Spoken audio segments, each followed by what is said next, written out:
So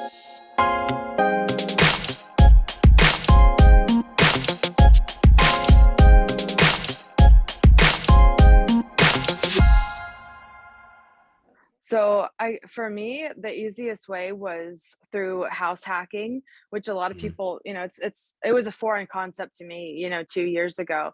And it was the easiest way that I saw how to get involved. I just didn't know that that's what it was called.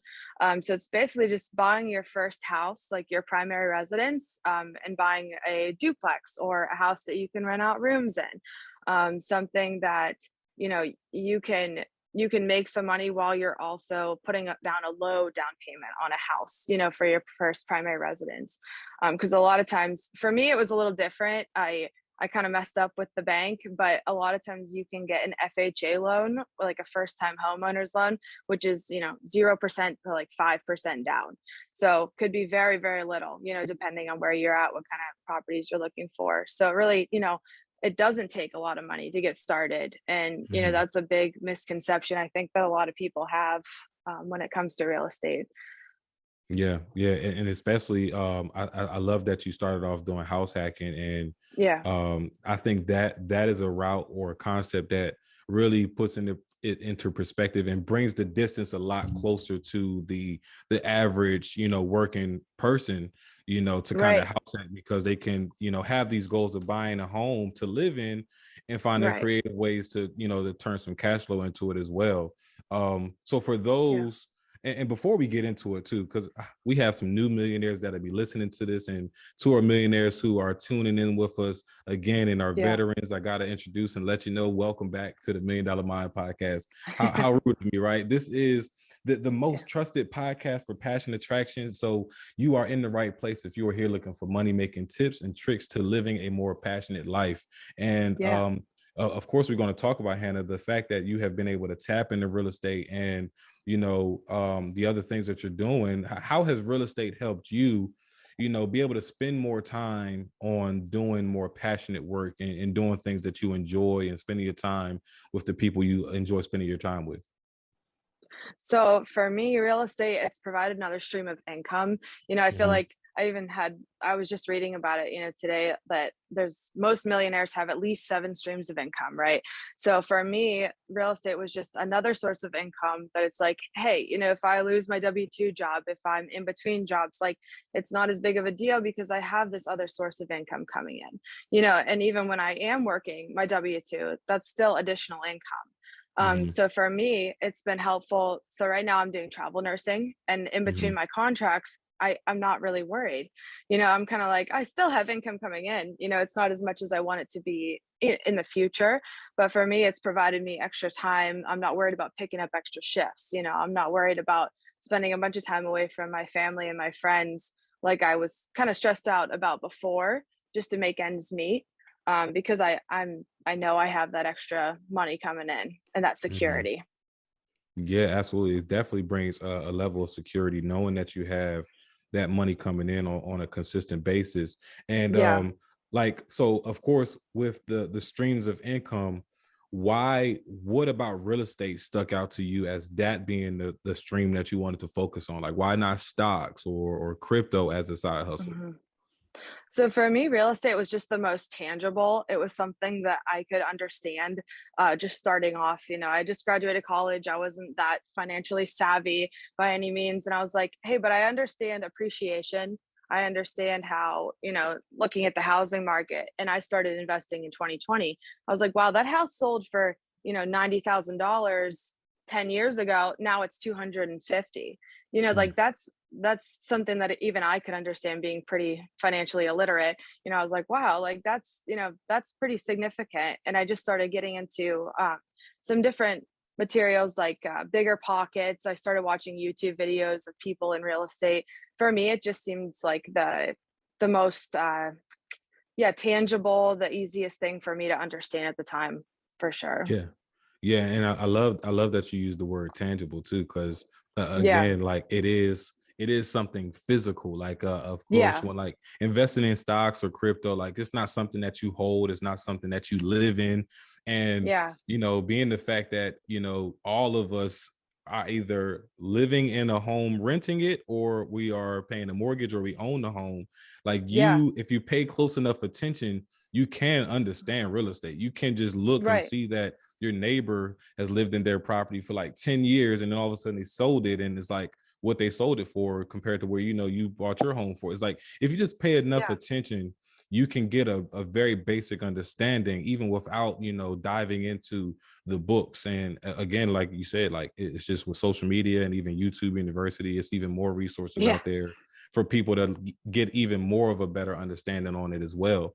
right. So just kind of on, because you mentioned not having really the greatest or the most dynamic financial understanding, or coming from like a financially literate background. What have been your experiences that kind of molded you into this scrappy investor, this person that's joining us today? So I think like growing up, my family, they're very good with money. My parents are, but they're more of the Mhm, mentality like save and pay off everything and then just be debt free.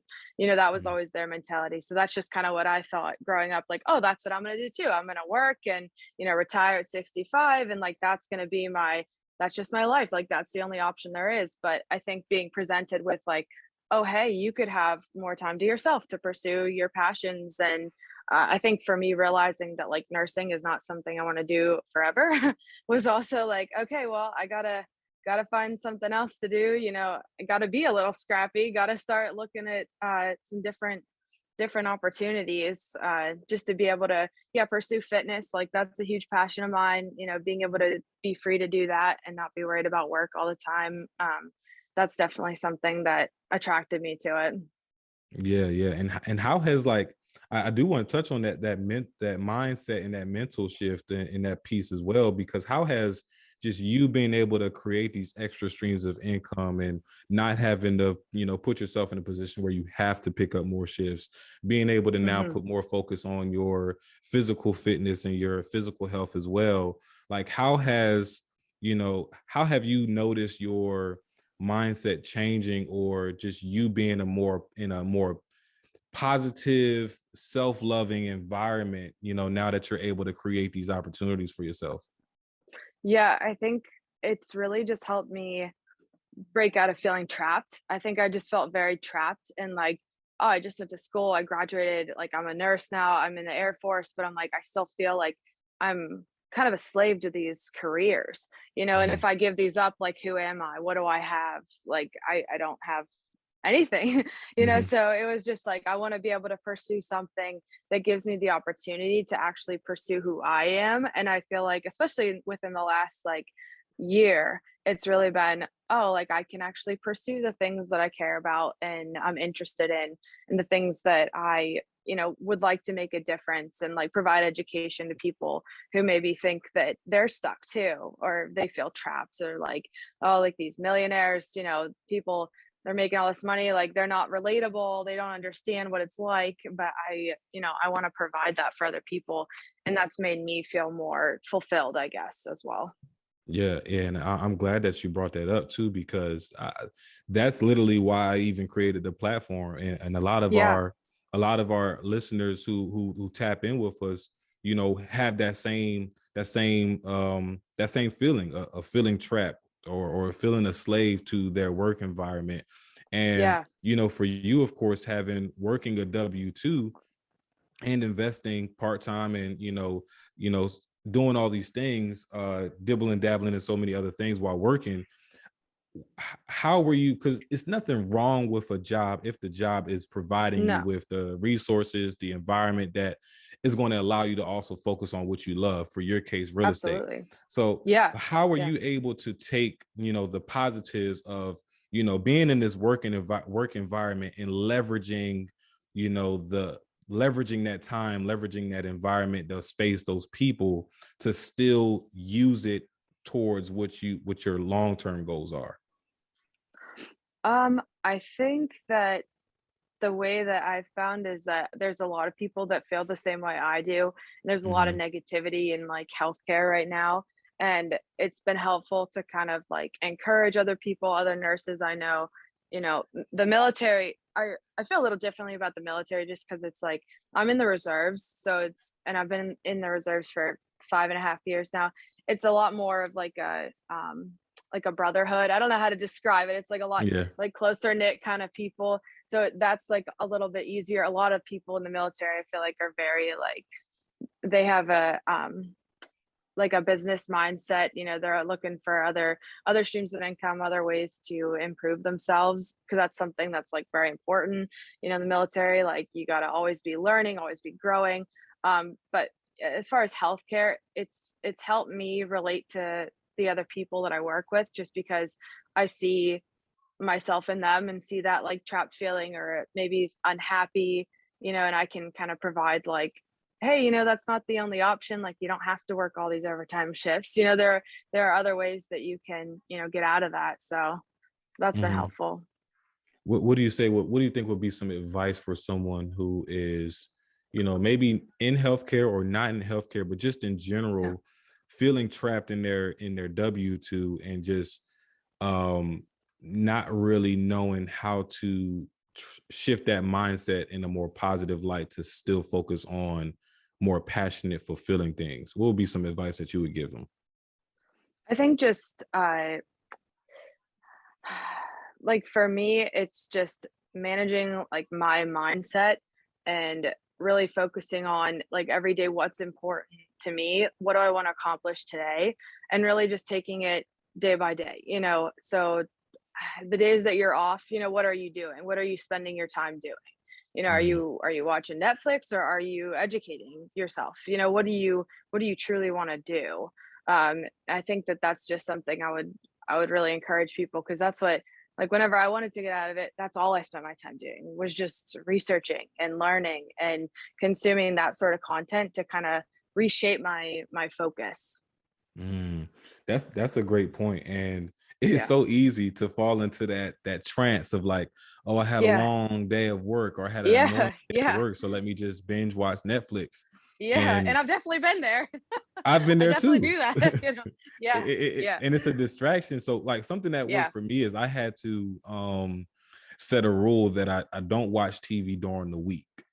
So like Okay. when I come home during the Oh, that's week, good. it's like I just can't turn on the TV. Now weekends, I give myself the grace to like, hey, if you want to wake up and you want to go watch TV for 4 hours, that's what you want to do. Yeah. It's the weekend. Yeah. But during the week, it's like a no. Okay. Like what what That's what has good. helped That's good. you? What has helped you for like shifting and like being disciplined to find that research, or do you think that it just kind of came natural to you just from having that drive and knowing what you wanted to do? So something that I did, it was just like I drive pretty far to work, just because, like I said, I'm traveling right now. So I drive over an hour every day to work. Instead of like listening to music or like, my true crime podcast, I would listen to like an educational podcast. And that Mhm. was just something that was like easy for me to switch out. When I was at the gym too, like if I was doing cardio, I would do the same thing. I would listen to an educational podcast, and try and use that time that I'm already doing something else, that I can just start to educate myself. Just something really easy that I could, just turn on and be like, I'm not even going to think about it. I'm not listening to music. I'm not listening to true crime. I'm gonna educate myself while I have this time right now. Yeah, yeah.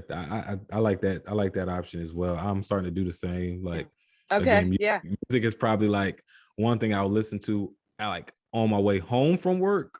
But when I'm like going in, I feel like it's important, especially in the morning time, to like be very like your mind should be sacred in the mornings. And Mm, speaking of like sacred mornings, I do believe in the importance of having a morning routine. And you mentioned having a routine and starting off yeah. with coffee and being on the couch and just kind of like sitting and thinking. Um, Yeah. for you, w- before you get your coffee, what is the first thing you do when you wake up? The first thing I do whenever I wake up is I just like take a few deep breaths. I just like sit on the side of my bed, and I'll take like 5 or 6 deep breaths. And then from there, I just kind of like go down, let the dogs out, make my coffee. Like that's kind of the first thing Hmm. that I do typically. Hmm. Like I And try at not to this check my phone. That's the biggest thing. I And try not to. that's where I was getting. I was going to ask, like, do you check your phone? Yeah. How hard is it Yeah. not to? Yeah. It's hard. I used to do that because it's like I'd keep it right on the bedside table. So the first thing I would do is like wake up, check my notifications. But like as long as I don't have my alarm set, like I'll turn my alarm off when I do, and then I'll just like sit on the side of the bed, take like 5 or 6 deep breaths. But the phone thing, that was a hard habit to break.